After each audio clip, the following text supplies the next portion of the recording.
आज मेरे लिए एक स्वर्ण योग है, क्योंकि आज मेरे घर हमारे गुरु महेंद्र सिंह जी राजपूत पधारे हैं। आज उन्होंने महालक्ष्मी माता जी का दर्शन लिया कोल्हापुर में और सीधे आज मेरे घर पधारे, मानो कि जैसे भगवान ही आज मेरे घर आए हैं। क्योंकि मैंने सर के साथ हम जो जुड़े हुए हैं वो 2 साल से जुड़े हुए हैं, और वो एक फेसबुक लाइव के ज़रिए जुड़े थे, जहाँ पे उन्होंने एक ओरिएंटेशन सेशन लिया था सबकॉन्शियस माइंड के बारे में। और उसके बाद वो सेशन जब मैंने सुना, उसके बाद मैंने एक ब्लूप्रिंट कैसे बनाया जाता है उसका भी सेशन मैंने ज्वाइन किया। बहुत ही अलग सा एक्सपीरियंस था, क्योंकि मेरा जो पेशा है, मैं बाय प्रोफेशन प्रोफेसर हूँ और मेंटल हेल्थ प्रोफेशनल हूँ, तो थोड़ा बहुत मैंने जाना था इसके बारे में। लेकिन जब सर के सेशंस अटेंड किए तो बहुत सारा इंसाइटफुल एनलाइटनिंग एक्सपीरियंस था। तो धीरे धीरे करके मैंने ब्लूप्रिंट कैसे बनाना चाहिए वो सीखा। उसके बाद सबकॉन्शियस माइंड के बारे में बहुत कुछ जान लिया, जिसके दौरान सर ने हमें विजुअलाइजेशन के सेशंस सिखाए, तो वो विजुअलाइजेशंस भी प्रैक्टिस करते गए धीरे धीरे। फिर मैंने ब्रह्म मुहूर्त का सेशन ज्वाइन किया। विजुअलाइजेशन का सेशन मैंने मेरी बेटी को बताया था, उसने भी वो जब 10th क्लास में थी तब से शुरू किया, और विजुअलाइजेशन करते करते हम दोनों ने एक साथ विजुअलाइजेशन शुरू किया, और दोनों के भी एक्सपीरियंसेस बहुत ही बढ़िया थे, जो मैं बयान नहीं कर पाऊंगी। एक ऐसा एक्सपीरियंस है जो खुद को गुजरना पड़ता है उससे। फिर हम दोनों ने ब्रह्म मुहूर्त 45 डेज का चैलेंज भी किया। वो हमने 2 बार किया है, और उसके बाद प्रैक्टिस हम करते रहे। बीच में ऐसा हुआ कि मेरी बेटी ने जब ये ब्रह्म मुहूर्त प्रैक्टिस किया, तब बहुत सारी बातें करियर के बारे में उसने सोच रखी थी विजुअलाइजेशन में। और हुआ ऐसा कि उसने जब भी 12th एग्ज़ाम के बाद अपना करियर चुनने की कोशिश की, तब उसने जो ब्लूप्रिंट बना रखा था, उसके बाद में उसकी तरफ उसने देखा नहीं। कुछ वजह से, कुछ कारणों से करियर चॉइस नहीं हो रहा था, उसकी वजह से थोड़ा हम सर से थोड़ा सा हम पता नहीं कि हम अटैच नहीं हो पाए, सर से बात नहीं कर पाए, क्योंकि वो बहुत बड़े क्राइसिस में थी। ड्यूरिंग दैट क्राइसिस हमने उसका बैंगलोर में एडमिशन लिया था साइकोलॉजी के लिए। वो बैंगलोर में बैडमिंटन के लिए ट्रेनिंग के लिए थी, वो भी सर जानते थे। सर ने हमारा पर्सनल सेशन भी हमने सर से करवाया है।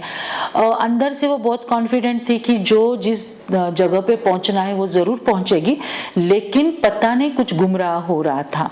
हम भी थोड़े डिस्टर्ब थे। सर से मेरा चैटिंग बार बार चलता रहा था, लेकिन मैं ज़्यादा उनसे बात नहीं कर पाई, क्योंकि थोड़े परेशान भी थे हम लोग कि उसका करियर नहीं फाइनल हो पा रहा है। एक टाइम ऐसा आ गया कि उसने बैंगलोर का एडमिशन कट करवाया, कैंसिल करवाया, मुझे नई साइकोलॉजी करनी है। हमने भी उसकी बात मान ली, और फिर उसने ऐसा क्या किया पता नहीं कि एक वेबसाइट के ज़रिए वो विजुअलाइजेशन कर चुकी थी, वो उसको ज़्यादा याद नहीं था, लेकिन जिस कॉलेज के बारे में उसने 1.5 साल पहले सोचा था, through visualisation, through blueprint, through Brahma muhurta, तो वो कॉलेज उसको मिल गया। और उस कॉलेज से उसने क्या किया, उस वेबसाइट से उसने अप्लाई किया, खुद इंटरव्यूज़ दिए।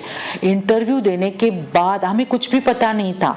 इंटरव्यू देने के बाद ऑफर लेटर जब मिला, तब कहीं जाके उसने हमें बता दिया, और वो एक उसके ज़िंदगी का टर्निंग पॉइंट था। उसका सिलेक्शन होने के बाद इमीडिएटली हम राजपूत सर से बात की, उनको हमने बता दिया।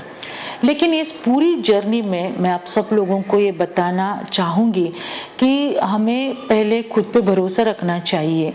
ऐसी बहुत सारी यूनिवर्स में बातें हैं जो हम साइंटिफिकली प्रूव नहीं कर पाते। ये एक ऐसी जर्नी है, एक ऐसी सब्जेक्टिव अंदरूनी जर्नी है जो हर एक को पूरी शिद्दत से उस जर्नी को ट्रैवल करना पड़ता है। लेकिन इस जर्नी ट्रैवल करते समय हमें भरोसा रखना पड़ता है, यूनिवर्स पे भरोसा रखना पड़ता है, हमारे गुरु पे हमें भरोसा रखना पड़ता है, और पूरी ऑनेस्टी और सिंसियरिटी और पेशेंस के साथ हमें इसमें ये जो जर्नी है इसको ट्रैवल करना पड़ता है। और इसका जो एक्सपीरियंस है मैं और मेरी बेटी बयां नहीं कर पाएंगे, क्योंकि इतना सारा खजाना हमें अंदर से मिलता जाता है कि ये किसी को अगर हम बताएं तो उनको शायद लगा कि बहुत हम झूठ बोल रहे हैं और ये कुछ तो पता नहीं, बहुत सारा सुपरस्टिशियस उनको लगेगा, लेकिन ये बहुत ही नेचुरल है। लेकिन सिंसियरिटी और कमिटमेंट बहुत ज़रूरी है। तो मैं शुक्रगुजार हूँ राजपूत सर का। आज मेरे घर भगवान पधारे हैं। पता नहीं आज एक बहुत मिरेकल मेरी ज़िंदगी में हुआ है। मेरी बेटी को मिलने के लिए वो अहमदाबाद से डायरेक्टली मुंबई आए और नेक्स्ट डे मेरी बेटी उनका आशीर्वाद लेके भगवत गीता उसे सर ने सौंप दी है और अभी मुझे कोई चिंता करने की ज़रूरत नहीं है। बहुत ही मेरे लिए गोल्डन मेमोरीज है, मैं कभी भी ये नहीं भूल पाऊंगी और मैं सर की बहुत बहुत शुक्रगुजार हूँ। और मैं चाहूँगी कि आज के दौरान में, आज का जो ज़माना जिस सिचुएशन में हम लोग जी रहे हैं, उस सिचुएशन के लिए ये बहुत ज़रूरी है। ये एक बहुत साइकोलॉजिकल फर्स्ट एड की तरह काम करता है और हमें बहुत स्ट्रॉन्ग बनाता है। तो हमें सबको, हम सबको, कोविड में कहा गया था when you can't go outside you go inside. तो वे इनसाइड कैसे जाना है ना, तो आप सर से ही जान पाएंगे। सो मैं बहुत बहुत धन्यवाद करती हूँ माध्यम ग्रुप का और हमारे गुरुजी राजपूत सर जी का। बहुत बहुत धन्यवाद। Thank you.